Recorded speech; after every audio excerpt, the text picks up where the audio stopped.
Hello friends, कैसे हो आप सब। मैं राहुल आप सभी का स्वागत करता हूं हमारे यूट्यूब चैनल पे। फ्रेंड्स, लास्ट लेक्चर में हमने डिस्कस किया था कि बिल ऑफ एक्सचेंज की किस प्रकार से अकाउंटिंग एंट्रियां की जाती है, जिसमें हमने जाना था कि सबसे पहले हमने जाना था कि यदि बिल है वो स्वयं किसके पास हो, मतलब जो ड्यू डेट आने वाली थी उस डेट तक लेखक यदि बिल को स्वयं के पास रखता है तो उस स्थिति में क्या अकाउंटिंग एंट्रियां होंगी, वो हमने जाना था। फिर हमने जाना था कि यदि जो ड्रॉवर है उसको यदि बिल उसको पैसे की यदि क्या हो गई पहले ही आवश्यकता हो गई तो वो क्या कर सकता है, किसी अदर पर्सन को बेच सकता है या बैंक से बुना सकता है। तो बैंक से यदि वो बिल को बुनाता है उस केस में जो अकाउंटिंग एंट्रियाँ की जाती है वो भी हमने जान लिया था। फिर हमने जाना था कि यदि वो क्या करे, बिल को न तो बैंक से बुनाता है और न ही वो क्या करता है ड्यू डेट तक स्वयं के पास रखता है, लेकिन वो क्या करता है किसी अदर पर्सन को वो क्या कर देता है उस बिल को बेच देता है और पेमेंट प्राप्त कर लेते हैं। तो ये जो तीनों स्थितियां जो थी इनके बारे में हमने क्या कर लिया था, लास्ट लेक्चरों में अच्छे से डिस्कस कर लिया था कि किस प्रकार से इनके अंदर अकाउंटिंग एंट्रियां की जाती है, वो हमने क्या कर लिया था लास्ट लेक्चरों में जान लिया था। आज हम बात करेंगे चौथे ऑप्शन की।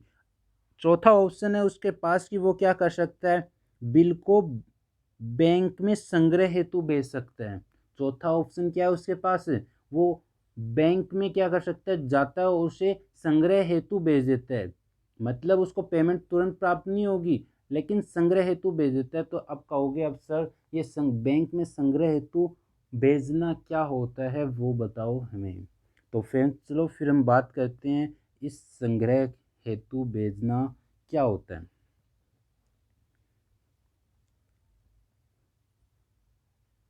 फ्रेंड्स सपोज करो ये जो ए व्यक्ति था ड्रोवर और ये दूसरा व्यक्ति था ड्रोवी। ठीक है, इसने क्या किया था, ए ने बी को कुछ गुड्स क्रेडिट में सेल किया था। क्रेडिट में किया था। अब इसने क्या किया था, एक बिल ड्रॉ किया था और बिल ड्रॉ कर कर इसको भेजा था, किस लिए, स्वीकार करने के लिए। और ये व्यक्ति क्या करता है, स्वीकार कर कर इसको वो बिल भेज देता है और ये क्या बन जाता है, बिल ऑफ एक्सचेंज बन जाता है। यहाँ तक हमें समझ में आ चुका था, जो कि हमने लास्ट लेक्चर में भी अच्छे से डिस्कस कर लिया था इस बात को। तो अब बिल किसके पास है, ए के पास है।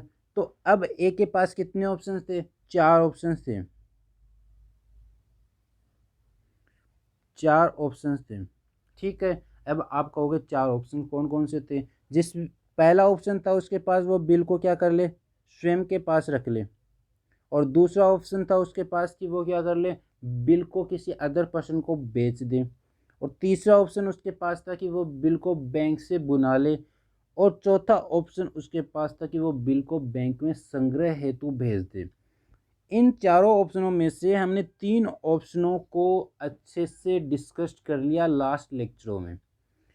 हमने ये भी जान लिया कि किस प्रकार से इनकी अकाउंटिंग एंट्रियां की जाती है और ये होते क्या हैं, इनको हमने लास्ट लेक्चरों में अच्छे से डिस्कस कर लिया।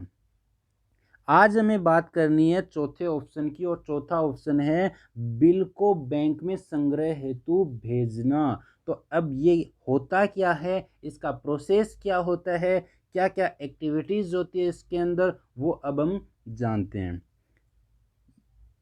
ये ए व्यक्ति है, अब इसके पास क्या है, बिल है। ठीक है, अब ये क्या करेगा, बैंक में जाएगा। ये कौन है, बैंक है। ये क्या करेगा, ए व्यक्ति बैंक में जाएगा, उस बिल को लेकर उस बिल को लेकर बैंक में जाएगा। फ्रेंड्स, ये संग्रह हेतु भेजना एक प्रकार से उसी प्रकार से जिस प्रकार बैंक होता है वो आपको एक लॉकर की सुविधा देता है। जिस प्रकार आपको एक गोल्ड को रखने के लिए, सोने को रखने के लिए लॉकर की सुविधा देता है, उसी प्रकार फ्रेंड्स बिल को ये रखने की एक प्रकार से सुविधा देता है। इसमें क्या होता है कि आपको इस बी व्यक्ति से कलेक्शन करने की आवश्यकता नहीं है। आप क्या कर दो, बैंक को उस बिल को दे दो, बी व्यक्ति से वो बैंक क्या कर लेगा, पेमेंट प्राप्त कर लेगा और पेमेंट प्राप्त करने के बाद आपको क्या कर देगा, उसकी पेमेंट कर देगा। मतलब आपको क्या नहीं करना, अब कलेक्शन के लिए इंतज़ार नहीं करना। कलेक्शन अब कौन करेगा, आपकी तरफ से बैंक करेगा। किससे करेगा, जिस व्यक्ति से पेमेंट प्राप्त होनी थी उससे क्या कर लेगा, अब बैंक पेमेंट प्राप्त कर लेगा और बैंक आपको क्या कर देगा, फिर पेमेंट का भुगतान कर देगा। अब मुझे ये बताओ कि बैंक क्या फ्री में ही ऐसा कर देगा? जब आपको वो लॉकर की सुविधा देता है सोना रखने के लिए, तो क्या आपसे कुछ चार्ज वसूल नहीं करता? फ्री में थोड़ी लॉकर की सुविधा देता है। हाँ सर, फ्री में तो नहीं देता, वो हमसे क्या करता है, कुछ चार्ज जरूर वसूल करता है। तो फ्रेंड्स, इसी प्रकार बिल ऑफ कलेक्शन के लिए भेजना भी एक प्रकार से लॉकर में सोना रखने के बराबर ही है। इसके अंदर भी क्या करेगा, बैंक कुछ चार्ज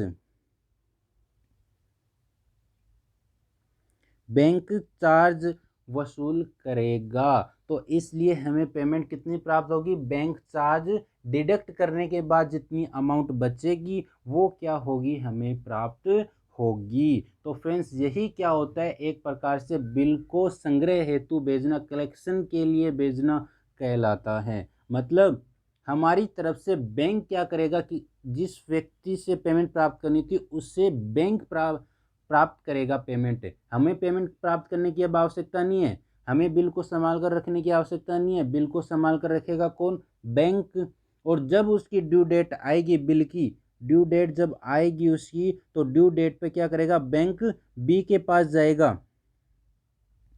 ड्यू डेट पे क्या करेगा, बी के पास वो जाएगा और जाने के बाद वो क्या कर लेगा, पेमेंट प्राप्त कर लेगा और वो पेमेंट क्या कर देगा, फिर ए को भुगतान कर देगा। तो यही प्रोसेस क्या कहलाता है फ्रेंड्स, बिल फॉर कलेक्शन कहलाता है। मतलब बिल संग्रह हेतु भेजना कहलाता है। अब आप कहोगे सर हमें ये तो पता चल गया है कि बिल को बैंक में संग्रह हेतु भेजना क्या होता है। सर अब आप हमें ये बताओ कि इनकी अकाउंटिंग एंट्रियां किस प्रकार से होंगी। तो चलो फ्रेंड्स, अब हम उनकी भी बात कर लेते हैं कि अकाउंटिंग एंट्रियां किस प्रकार से होंगी। तो फ्रेंड्स, सबसे पहले तो मुझे ये बताओ कि सबसे पहले ए क्या करेगा, उस बिल को बैंक के पास भेजेगा। ये मान लो बैंक है, इसके पास सबसे पहले क्या करेगा, बी आर को भेजेगा। जो आपके पास बिल है उसको क्या करेगा, बैंक को भेजेगा। तो ये हो गई पहली एक्टिविटी।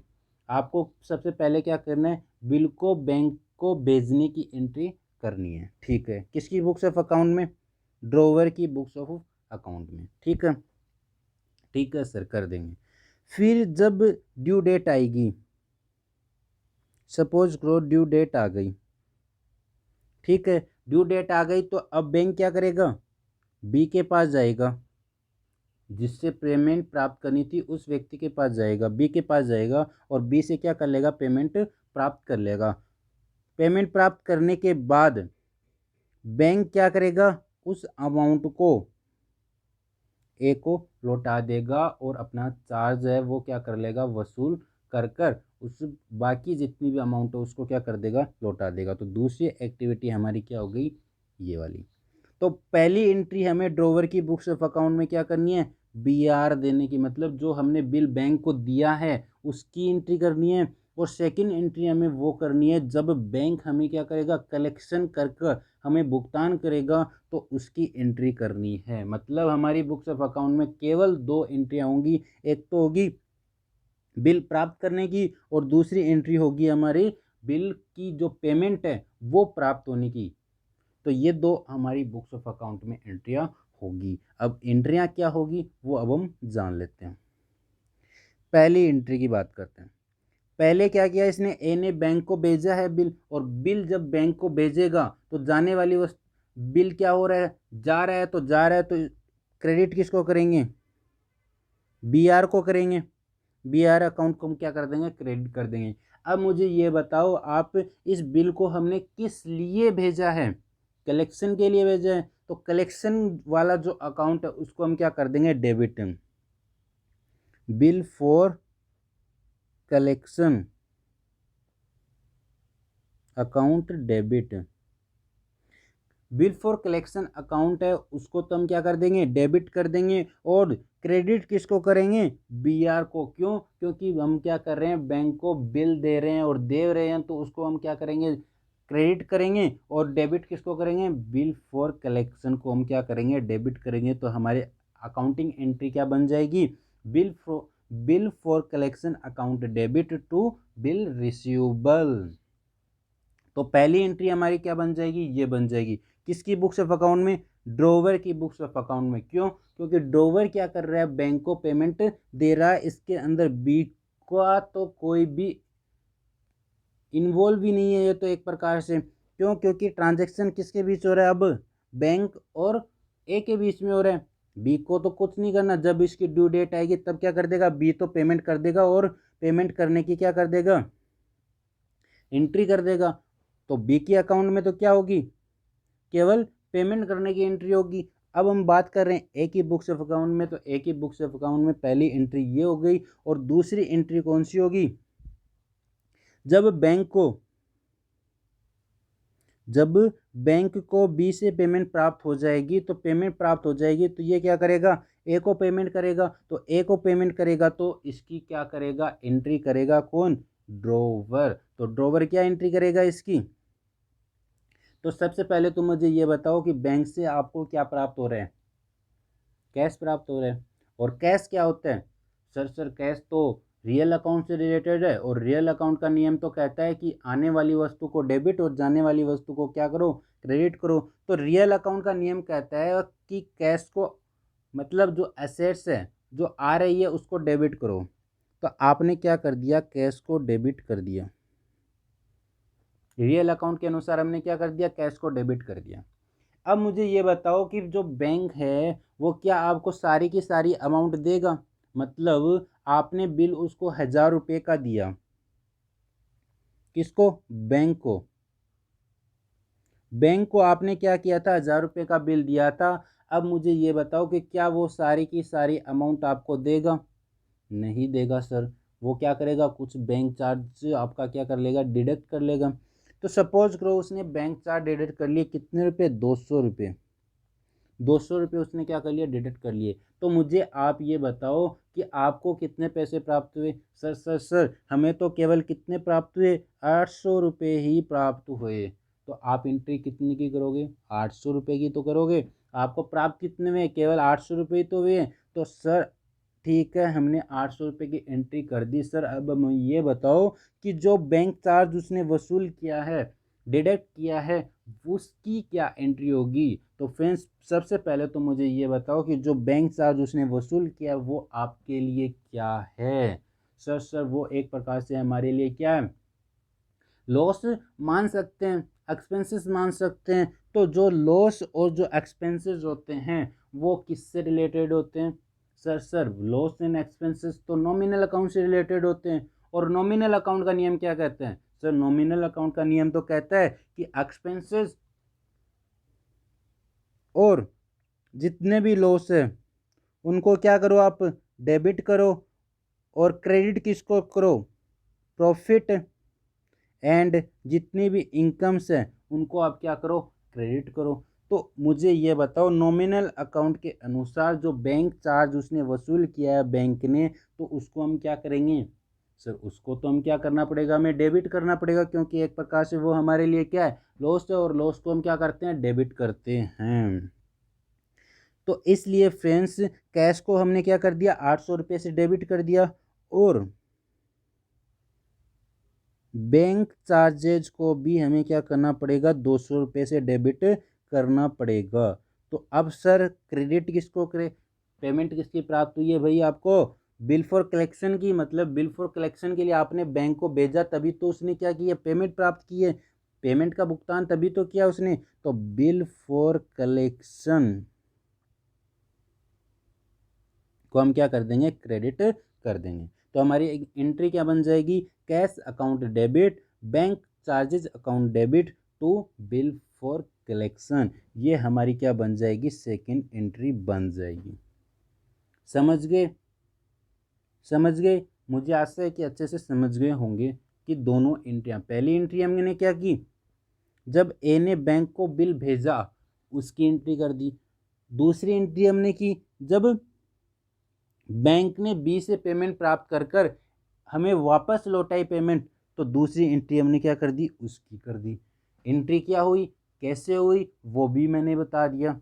तो इस प्रकार से फ्रेंड्स ड्रॉवर की बुक्स अकाउंट में तो ये एंट्रियां हो जाएंगी। अब हम बात करते हैं ड्रॉवी की बुक्स ऑफ अकाउंट में। तो ड्रॉवी की बुक्स ऑफ अकाउंट में तो एंट्री क्या होगी, केवल एक ही तो एंट्री होगी। इसको तो क्या करना है, केवल भुगतान करना है, पे करना है। तो ये तो केवल क्या करेगा, पे करने की एंट्री करेगा। कब, ड्यू डेट पे। जब ड्यू डेट आएगी तो उस समय क्या करनी है, इसको एक एंट्री करनी है भुगतान करने की। तो भुगतान जब ये करेगा तो भुगतान करेगा तो इससे क्या हुआ है, कैश गया है। और कैश गया है तो कैश क्या होता है, एसेट्स। और एसेट्स किससे रिलेटेड है, रियल अकाउंट से रिलेटेड है। और रियल अकाउंट का नियम क्या कहता है, आने वाली वस्तु को डेबिट और जाने वाली को क्रेडिट। तो रियल अकाउंट का नियम कहता है तो कैश हमसे क्या हो रहा है, जा रहा है तो जा रहा है, तो इसको मतलब कैश को हमें क्या करना पड़ेगा, क्रेडिट करना पड़ेगा। तो इसलिए कैश को क्या कर दिया, क्रेडिट। अब मुझे ये बताओ कि इस बी व्यक्ति ने, जो ड्रॉवी है, इसने पेमेंट किस की है, किस चीज़ की पेमेंट की है, बिल की पेमेंट की है। तो इस व्यक्ति के लिए वो बिल क्या था, बिल्स पेबल था, मतलब उस बिल का इसको क्या करना था, भुगतान करना। तो इसलिए इसके लिए क्या वो बीपी। तो बिल्स पेबल को तो हम क्या कर देंगे, डेबिट कर देंगे।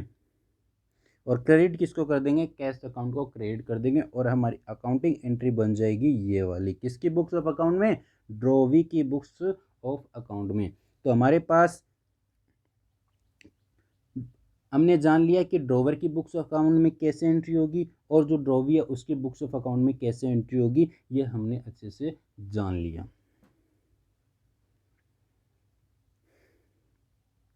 एक बार देख लो फ्रेंड्स, इस प्रकार से इसमें अकाउंटिंग की गई है। ये तो हमने क्या कर लिया था, लास्ट लेक्चरों में ही डिस्कस कर लिया था। आज हमने डिस्कस किया कि बिल को जब बैंक में संग्रह हेतु भेजा गया तो उस स्थिति में एंट्री क्या हुई है।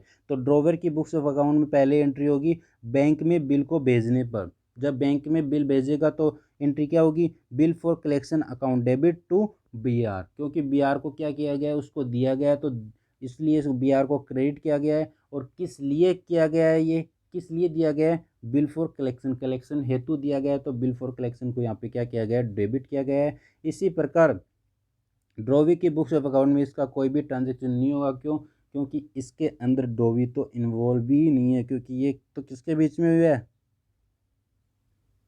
ड्रॉवर और बैंक के बीच में हुआ है। ठीक है, सेकेंड एंट्री की बात करते हैं, बैंक से संग्रह की सूचना। मतलब जब बैंक क्या कर लेगा, 20 से पेमेंट प्राप्त कर लेगा तो बैंक को क्या करनी पड़ेगी, ए को, ड्रॉवर को क्या करनी पड़ेगी, उसकी पेमेंट करनी पड़ेगी। तो उस स्थिति में क्या एंट्री होगी, bank account debit, bank charges account debit और bill for collection account debit. तो ये एंट्रियाँ कर देगा वो। भुगतान करने की इसमें कोई एंट्री होगी नहीं, क्योंकि एक प्रकार से यही भुगतान हो गया। क्यों, क्योंकि बैंक भुगतान नहीं करता, एक प्रकार से सूचना देगा और वो क्या करेगा, जो ड्रॉवर व्यक्ति है उसके अकाउंट में उस जितनी अमाउंट है वो क्या कर देता है, डिपॉजिट कर देता है। ठीक है, उसके अकाउंट में वो डाल देता है, उसको भुगतान नहीं करता है। एक प्रकार से जब चाहे ये उस अपने अकाउंट से क्या कर सकता है, उस पेमेंट को प्राप्त कर सकता है, निकाल सकता है। तो इस वजह से ये एंट्री हो गई। अब जो ड्रॉवी था उसके अकाउंट में इसकी कोई एंट्री नहीं होगी, उसकी बुक्स ऑफ अकाउंट में केवल एक एंट्री होगी भुगतान करने की, और वो एंट्री हो जाएगी bills payable account debit to cash account. तो फ्रेंड्स मुझे आशा है कि आप सबके अच्छे से ये चीज़ समझ में आ गई होंगी। ये चारों के चारों ऑप्शन जो लेखक के पास होते हैं बिल के लिए, तो वो किस प्रकार से होते हैं वो भी आपको अच्छे से समझ में आ गया होगा। यदि फ्रेंड्स आपको अच्छे से समझ में आया तो वीडियो को लाइक, शेयर एंड सब्सक्राइब ज़रूर करना। और मिलते हैं हम नेक्स्ट लेक्चर में, और नेक्स्ट लेक्चर में हम बात करेंगे आगे की जो एक्टिविटीज़ है, आगे क्या होता है, अन्य जो केसेस है उनके बारे में हम क्या करेंगे, अगले लेक्चर में डिस्कस करेंगे।